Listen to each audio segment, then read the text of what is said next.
Despite the drop this morning, our next guest remains bullish on the shares. Apple does remain the firm's largest position. Let's bring in Apple shareholder David Rolfe, Chief Investment Officer at Wedgewood Partners.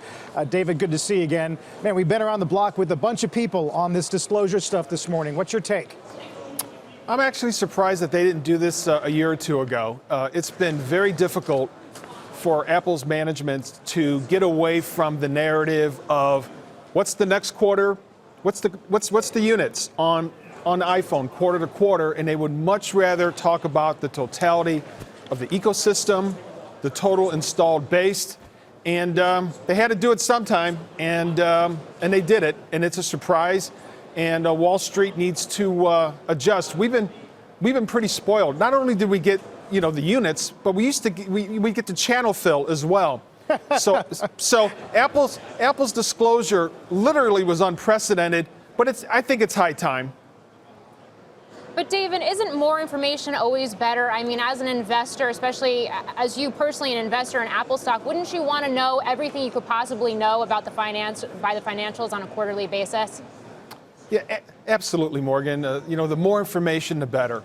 But that said, I think there is this reality that Apple has always been a hardware company. It's had a hardware multiple.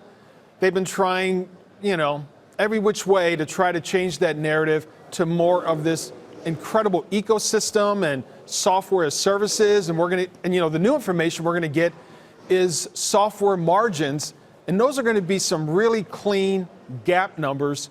And we've been told that those margins are better than the overall company averages. That might be a pleasant surprise going forward, but old habits die hard on Wall Street, and analysts are going to be in for a period of adjustment.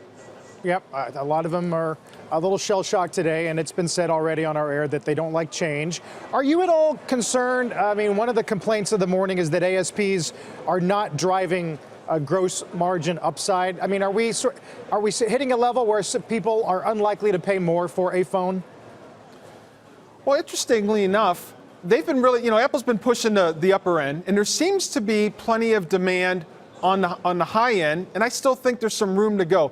It looks like people are certainly paying up for the latest and greatest features. I think the opposite may be occurring, Carl, that the very low end is really weak in emerging markets. And don't forget, there's that huge gray market of hand-me-down phones that is maybe keeping the low end pretty soft. So, the iPhone tale is maybe a tale of two different realities.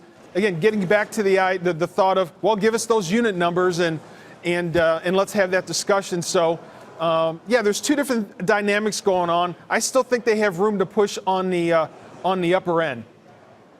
David, you're also invested in Facebook, Alphabet, to name a few. Do you think there's a tangential shift happening right now in terms of how investors should be sort of assessing and valuing these companies right now? I mean, case in point, Facebook, Twitter, it seems to be a little bit less about the user growth.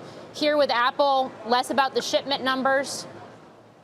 Yeah, I think this has been a key year, maybe I don't want to overplay it, maybe a seminal year. You think about these big holdings and the change of the narrative at Facebook, even the change of the narrative of Amazon.